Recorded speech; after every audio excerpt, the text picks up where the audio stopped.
नमस्कार दोस्तों, आज है तारीख 11 दिसंबर 2025 दिन आज गुरुवार और हिंदी तिथि पौष मास के कृष्ण पक्ष की सप्तमी तिथि।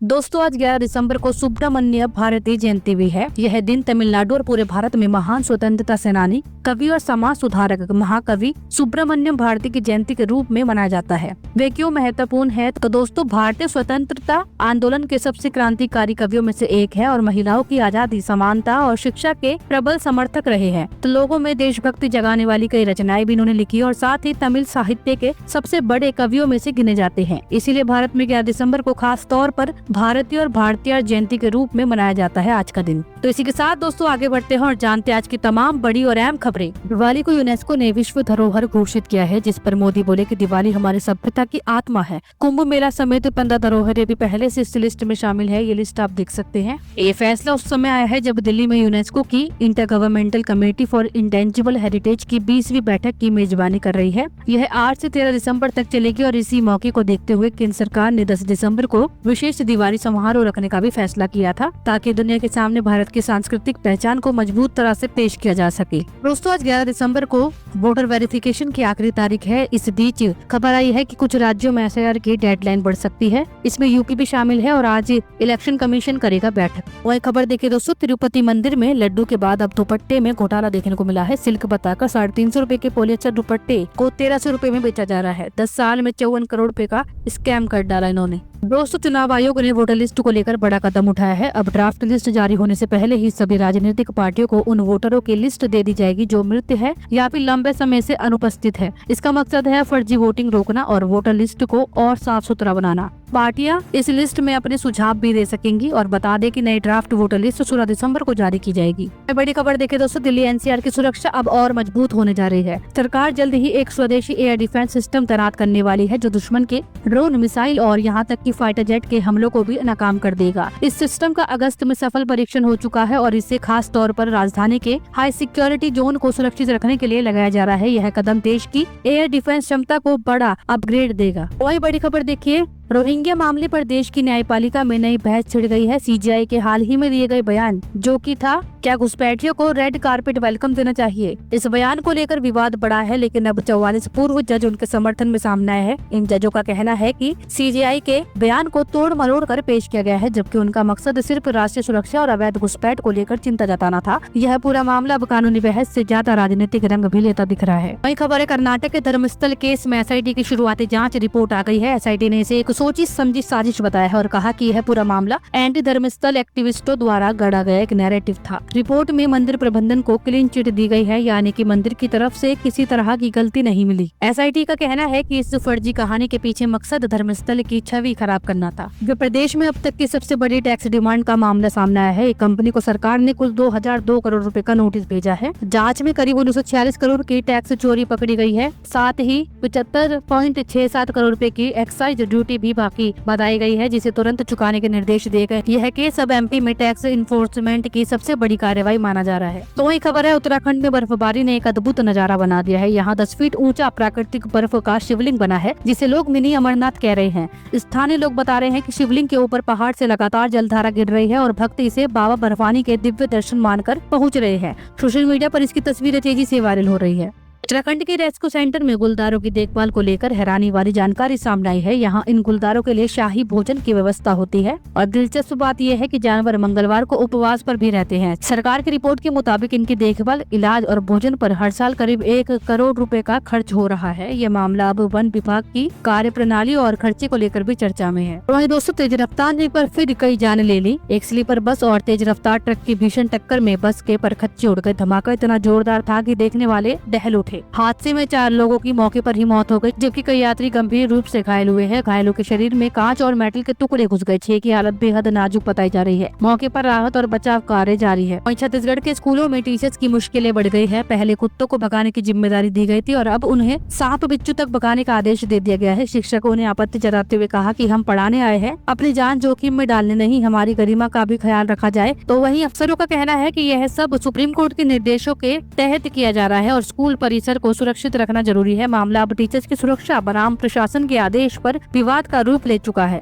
दोस्तों खबर है सूरत के टेक्सटाइल मार्केट में लगी भीषण आग। इस बीच फायर ब्रिगेड की 15 से ज्यादा गाड़ियां और सैकड़ों कर्मचारी आग बुझाने में लगे हुए हैं। मुंबई में एक खास सम्मान की शुरुआत हुई है। यूएससी ने पहली बार रतन टाटा सम्मान लॉन्च किया है। ये एक ऐसा अवार्ड जो भारत के महान उद्योगपति रतन टाटा के नाम पर दिया जा रहा है। इसके पहले संस्करण में 3 भारतीय दिग्गजों को सम्मानित किया गया है, जिनमें इन्फोसिस के संस्थापक नारायण मूर्ति भी शामिल है। यह सम्मान उन लोगों को दिया जाएगा जिन्होंने देश, समाज और बिजनेस दुनिया में असाधारण योगदान दिया है। तो वही खबर है इंडिगो संकट के बीच aviation minister Rammohan Naidu social media पर लगातार ट्रोल हो रहे हैं। लोग उनसे सवाल पूछ रहे हैं कि एयरलाइन की परेशानी पर मंत्रालय की कार्रवाई इतनी धीमी क्यों है। राममोहन नायडू की पहचान एक यंग और एक्टिव नेता के रूप में है। पिता की मौत के बाद वे राजनीति में आए हैं और लोकसभा में सेक्स एजुकेशन पर प्राइवेट मेंबर बिल भी ला चुके हैं। अब इंडिगो विवाद के बाद उनका कामकाज और फैसले ज्यादा स्क्रूटिनी में आ गए हैं। वही राजस्थान से बड़ी खबर देखिए, राजस्थान में निवेश का बड़ा धमाका हुआ है। एक ही दिन में राज्य को करीब 1 लाख करोड़ रुपए का निवेश मिला है। राज्यपाल ने कहा कि राजस्थान को सूखा भूखा मत समझो, यहाँ अपार संभावनाएं हैं। इसी बीच वेदांता ने राज्य में एक इंडस्ट्रियल पार्क बनाने की भी घोषणा कर दी, जो बड़े पैमाने पर रोजगार और इंडस्ट्री को बढ़ावा देगा। यह निवेश राजस्थान की अर्थव्यवस्था के लिए गेम चेंजर माना जा रहा है। वहीं हल्द्वानी के बनगुलपुरा अतिक्रमण मामले में आज सुप्रीम कोर्ट में सुनवाई होनी थी, लेकिन मामला टल गया। अब अगली तारीख 16 दिसंबर तय की गई है। इधर हल्द्वानी में हालत को देखते हुए हाई अलर्ट जारी है। इलाके में किसी भी तरह की गड़बड़ी रोकने के लिए 500 से भी ज्यादा जवान तैनात किए गए हैं। लोगों की नजर अब 16 दिसंबर की सुनवाई पर टिकी है, क्योंकि फैसला इलाके की स्थिति को सीधे प्रभावित कर सकता है। उत्तर प्रदेश के देवरिया से एक चौंकाने वाला वीडियो सामने आया है। पुलिस ने पूर्व आईजी को कथित रूप से धक्का देते हुए कोर्ट में पेश किया। कोर्ट परिसर में ही पूर्व आईजी ने कहा कि मेरी हत्या हो सकती है, तो वहीं उनकी पत्नी का आरोप है कि उन्हें आधी रात ट्रेन से उठाकर ले जाया गया। यह पूरा मामला अब पुलिस कार्रवाई, गिरफ्तारी प्रक्रिया और सुरक्षा को लेकर बड़ी बहस छेड़ रहा है। मध्य प्रदेश के सागर में एक ट्रेनिंग एयरक्राफ्ट क्रैश हो गया। लैंडिंग के दौरान हवाई पट्टी पर उसका संतुलन बिगड़ गया और प्लेन रनवे से बाहर निकलकर क्रैश हो गया। रिलीफ की बात यह है कि पायलट पूरी तरह से सुरक्षित है और उसे कोई गंभीर चोट नहीं आई है। घटना की जांच शुरू कर दी गई है कि टेक्निकल फॉल्ट था या फिर लैंडिंग एरर था। पूर्वांचल एक्सप्रेस वे पर दिल दहला देने वाला हादसा हुआ है। 2 कारों के जोरदार भिड़ंत के बाद गाड़ी जलकर राख हो गई। टक्कर इतनी भयानक थी कि लाशें करीब 20 मीटर तक बिखरी मिली है। हादसे में आजमगढ़ के एक सिपाही की पत्नी और उसके 4 बच्चे की दर्दनाक मौत हो गई है। राहत टीम ने मौके पर पहुंचकर आग बुझाई और शवों को निकालने में काफी मशक्कत करनी पड़ी है। यह घटना फिर सवाल उठाती है कि तेज रफ्तार और लापरवाही कितनी बड़ी कीमत वसूलती है। राजस्थान के हनुमानगढ़ में हालात बेकाबू हो गए हैं। किसानों और पुलिस के बीच तीखी झड़प हुई है, जिसके बाद भीड़ ने 16 गाड़ियों में आग लगा दी। स्थिति नियंत्रित करने के लिए पुलिस को आंसू गैस के गोले भी दागने पड़े हैं। हंगामे में कांग्रेस विधायक भी घायल हो गए। विरोध कर रही भीड़ ने एक फैक्ट्री की दीवार तक तोड़ दी, जिससे तनाव और बढ़ गया है। इलाके में भारी पुलिस बल तैनात है और स्थिति पर कड़ी नजर रखी जा रही है। मध्य प्रदेश के छतरपुर में पूर्व कांग्रेस विधायक आलोक चतुर्वेदी की फैक्ट्रियों पर आयकर विभाग ने बड़ी कार्रवाई की है। इंदौर और ग्वालियर से आए अफसरों की टीम करीब 30 गाड़ियों के काफिले के साथ छापा मारने पहुंची है। यह दबिश अवैध उत्खनन यानी कि इलीगल माइनिंग से जुड़े मामले में दी गई है। सूत्रों के मुताबिक टीम ने फैक्ट्री और संबंधित ठिकानों पर महत्वपूर्ण दस्तावेज और डिजिटल रिकॉर्ड खंगाले हैं। कार्रवाई जारी है और आगे और खुलासे होने की भी संभावना है। वहीं दोस्तों हरियाणा की VIP नंबर HR88B8888 की इस बार कीमत उम्मीद से भी काफी कम रही है। पिछली नीलामी में इस नंबर की बोली 1.17 करोड़ तक पहुंची थी, लेकिन बोली लगाने वाले व्यक्ति रकम जमा नहीं कर पाया। इस बार मंत्री अनिल विज की सख्त चेतावनी, कहा कि जो बोली लगाएगा उसे रकम भरनी ही होगी। इसका असर ये देखा गया कि VIP नंबर की नीलामी घाटे में बिकी है और उतनी ऊंची बोली नहीं लगी है। अब सरकार दोबारा नीलामी प्रक्रिया की समीक्षा कर सकती है। तो वही खबर देखिए दोस्तों, गुजरात में नाबालिग बच्ची पर हुए क्रूर हमले के मामले में पुलिस ने कड़ा एक्शन लिया है। मध्य प्रदेश के रहने वाले आरोपी को गिरफ्तार करने के बाद पुलिस ने एनकाउंटर में उसके दोनों पैरों में गोली मारी है। आरोपी पर बच्ची के साथ घोर अत्याचार करने के गंभीर आरोप हैं, जिसके बाद पूरे इलाके में आक्रोश था। पुलिस का कहना है कि आरोपी भागने की कोशिश कर रहा था, इसीलिए एनकाउंटर करना ही पड़ा। बच्ची का इलाज अभी जारी है और हालत में सुधार बताया जा रहा है। तो वही खबर है, भोपाल के हमीदिया अस्पताल से बेहद दर्दनाक मामला सामने आया है। अस्पताल की पुरानी पानी की टंकी में कचरे के ढेर के साथ 2 नवजातों के जले शव मिले हैं। जानकारी तब सामने आई है जब टंकी के पास आग लगी और कर्मचारियों ने अंदर झांक कर यह दृश्य देखा। फिलहाल पुलिस और अस्पताल प्रशासन जांच में जुटे हैं कि नवजातों को वहां कैसे और किसने फेंका। घटना ने अस्पताल की सुरक्षा व्यवस्था और सिस्टम पर गंभीर सवाल भी खड़े कर दिए हैं। उत्तराखंड के पिथौरागढ़ में एक अनोखी परंपरा चर्चा में है। यहाँ राज्य का सबसे भारी वाद्य यंत्र 1 क्विंटल का दमाऊ मौजूद है और कमाल की बात यह है कि इसे एक ही व्यक्ति उठाकर बजा लेता है। स्थानीय मान्यता के अनुसार इसकी थाप लगते ही देवता अवतरित होते हैं और इसीलिए इसे पर्वों और खास धार्मिक अवसरों पर बजाया जाता है। यह वाद्य यंत्र न सिर्फ परंपरा बल्कि कुमाऊं की सांस्कृतिक शक्ति और आस्था का प्रतीक प्रतीक भी माना जाता है। वही खबर देखिए, राजस्थान से एक अनोखा पारिवारिक विवाद कोर्ट तक पहुंच गया है। पिता ने अदालत से गुहार लगाई है कि उसकी 7 साल की बेटी की दीक्षा रुकवाई जाए, क्योंकि वह चाहता है कि बच्ची आगे पढ़े लिखे और डॉक्टर बने। तो वहीं मां बेटी को अभी ही संन्यास दिलाने पर अड़ी हुई है। पिता का कहना है कि इतनी छोटी उम्र में बच्ची का भविष्य तय नहीं किया जाना चाहिए। कोर्ट अब यह देख रहा है कि बच्ची के हित में क्या फैसला सबसे सही होगा। तो वही दोस्तों, मध्य प्रदेश में एक बड़ा सड़क हादसा हुआ है। पुलिस वैन और कंटेनर की भीषण टक्कर में 4 पुलिस जवानों की मौत हो गई है। टक्कर इतनी जोरदार थी कि वैन के परखच्चे उड़कर गाड़ी काटकर जवानों के शव निकाले गए हैं। यह सभी जवान नक्सल ऑपरेशन के लिए निकले थे। हादसे में पुलिस का डॉग भी मौजूद था, जो सुरक्षित बच गया है। घटना ने पुलिस विभाग में शोक की लहर पैदा कर दी है। तो वहीं पश्चिम बंगाल की राजनीति में एक नया बयानबाजी विवाद खड़ा हो गया है। निलंबित टीएमसी विधायक ने खुद को बंगाल का ओवैसी बताया है। उन्होंने दावा किया है कि 2026 में मैं किंग मेकर बनूंगा, मेरे बिना सरकार नहीं बनेगी। विधायक ने यह भी दावा किया है कि उन्होंने बाबरी मस्जिद पुनर्निर्माण के लिए 3 करोड़ रुपए का डोनेशन जुटाया है। उनके इन बयानों ने राज्य की राजनीति में नया सियासी तूफान खड़ा कर दिया। वही दोस्तों खबर है, एमपी राजस्थान में शीतलहर का दौर जारी है। 43 शहरों में पारा 10 डिग्री से कम हुआ है। तो वहीं हिमाचल के शिंकुला दर्रा में बर्फबारी का दौर जारी है। यूपी बिहार के 30 जिलों में घना कोहरा भी छाया हुआ है। वही खबर है, कांग्रेस सांसद शशि थरूर ने वीर सावरकर अवार्ड लेने से इनकार कर दिया है। थरूर का कहना है कि आयोजकों ने बिना पूछे उनका नाम अनाउंस कर दिया, जबकि उन्होंने कोई सहमति नहीं दी थी। उधर आयोजन करने वाले एनजीओ का दावा है कि थरूर ने पुरस्कार लेने के लिए पहले ही मंजूरी दी थी। इस विवाद के बाद कार्यक्रम और राजनीतिक हलकों में काफी चर्चा तेज हो गई है। वही खबर है, संसद सत्र के बीच राहुल गांधी के जर्मनी दौरे पर राजनीति गर्म हो गई है। भाजपा ने तंज कसा है कि राहुल के लिए एलओपी का मतलब लीडर ऑफ टूरिज्म है। तो कांग्रेस ने तुरंत पलटवार किया और प्रधानमंत्री मोदी की 85% विदेशी यात्रा भी संसद सत्र के दौरान हुई है। राहुल का यह विदेशी दौरा अब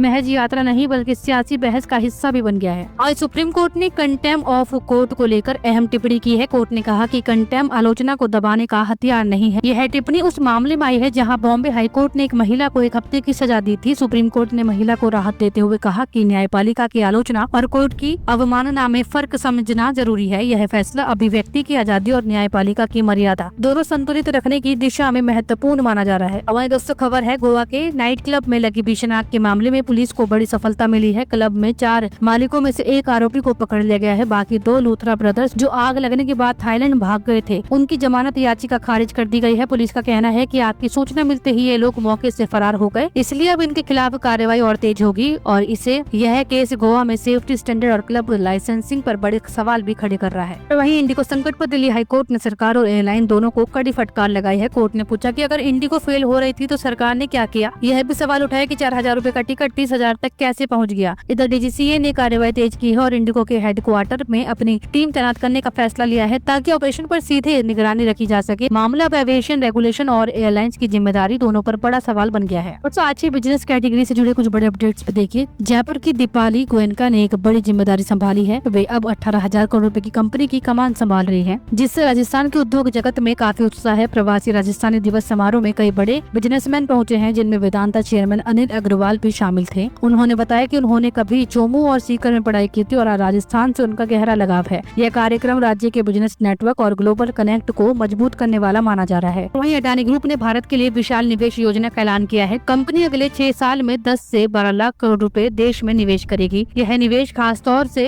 इंफ्रास्ट्रक्चर, ऊर्जा, लॉजिस्टिक्स और नई तकनीक वाले सेक्टर्स में खर्च होगा। गौतम अडानी का कहना है कि भारत में निवेश की अपार संभावना है और आने वाले साल देश की ग्रोथ के लिए निर्णायक होंगे। यह घोषणा भारत की इकोनॉमी और रोजगार दोनों के लिए बड़ा संकेत मानी जा रही है। वहीं दोस्तों खबर है, सिल्वर यानी कि चांदी की डिमांड आने वाले सालों में तेजी से बढ़ने वाली है। रिपोर्ट के मुताबिक 2031 तक चांदी की मांग हर साल 3.4% बढ़ेगी। इसकी सबसे बड़ी वजह है इलेक्ट्रिक व्हीकल और नई टेक्नोलॉजी, जहां चांदी का इस्तेमाल लगातार बढ़ रहा है। इस वजह से कई विशेषज्ञ चांदी को नेक्स्ट जनरेशन मेटल बता रहे हैं। माना जा रहा है कि ईवी बूम, सोलर पैनल और इलेक्ट्रॉनिक इंडस्ट्री इस मांग को और आगे बढ़ाएंगे। वहीं चांदी ने इस साल नया रिकॉर्ड बना दिया है। कीमतें बढ़कर 1,86,000 प्रति किलो के ऑल टाइम हाई पर पहुंच गई है। एक्सपर्ट्स का अनुमान है कि रफ्तार ऐसी ही रही तो चांदी इस साल 2 लाख प्रति किलो तक का स्तर भी छू सकती है। निवेश के लिए लोग अब सिल्वर ETF को अच्छा विकल्प मान रहे हैं, क्योंकि इसमें कम पैसे से बिना स्टोरेज झंझट के चांदी में निवेश किया जा सकता और कीमतों में उछाल की वजह बढ़ती इंडस्ट्रियल डिमांड और ग्लोबल मार्केट में सप्लाई प्रेशर है। तो वहीं India Boolean and jewellers association यानी कि IBJ के अनुसार सुबह चांदी का दाम 1,86,350 रुपए किलोग्राम पर ओपन हुई है। हालांकि इसके बाद इसके दाम में थोड़ी गिरावट आई है और ये 6,595 रुपए बढ़कर सीधा 1,85,478 रुपए पर बंद हुई है। इससे पहले कल ये 1,78,893 रुपए पर थी। इस साल इसकी कीमत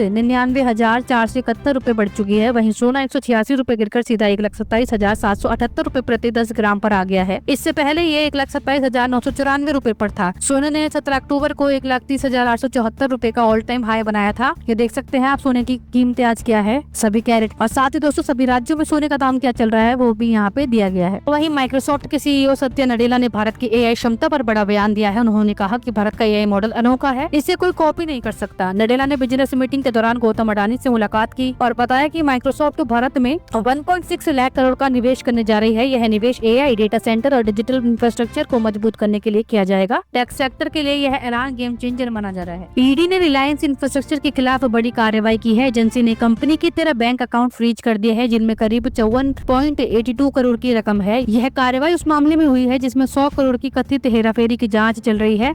इसी केस में अनिल अंबानी को 2 बार ईडी समन भी भेज चुकी है और ईडी का कहना है कि आगे की जांच में और वित्तीय लेन देन भी खंगाले जाएंगे। तो वहीं अमेज़न ने भारत के लिए अब तक की सबसे बड़ी निवेश घोषणा की है। कंपनी 2030 तक 3.14 लाख करोड़ निवेश करेगी, जिसमें खास फोकस एआई और डिजिटल इंफ्रास्ट्रक्चर पर रहेगा। अमेज़न का दावा है कि इस निवेश से देश के 1.4 करोड़ छोटे बिजनेस को सीधे फायदा मिलेगा और करीब 10 लाख नई नौकरियां पैदा होंगी। कंपनी कह रही है कि भारत वैश्विक स्तर पर उसकी सबसे तेजी से बढ़ती मार्केट बन चुका है। मीशो आईपीओ ने मार्केट में धमाकेदार शुरुआत की है। लिस्टिंग के पहले ही दिन शेयर ने 53.23% रिटर्न दे दिया। आईपीओ 50% प्रीमियम पर खुला है, जिससे निवेशकों में जबरदस्त उत्साह देखा गया है। इसी तरह एकस लिमिटेड के शेयर भी मजबूत रहे हैं और पहले ही दिन 22% की बढ़त के साथ बंद हुए हैं। दोनों कंपनियों के शानदार प्रदर्शन से मार्केट में पॉजिटिव सेंटीमेंट लौटता दिख रहा है। वहीं भारत में म्यूचुअल फंड की ग्रोथ तेज रफ्तार से बढ़ रही है। रिपोर्ट के मुताबिक अगले 10 साल में म्यूचुअल फंड एसेट्स 4 गुना और इक्विटी होल्डिंग 7 गुना तक बढ़ सकती है। ध्यान देने वाली बात यह है कि इक्विटी में 30 साल से कम उम्र के निवेशकों की हिस्सेदारी 40% हो चुकी है, जबकि 5 साल पहले यह सिर्फ 23%। यानी कि युवा पीढ़ी अब तेजी से स्टॉक्स और म्यूचुअल फंड्स में निवेश कर रही है, जिससे मार्केट की दीर्घकालिक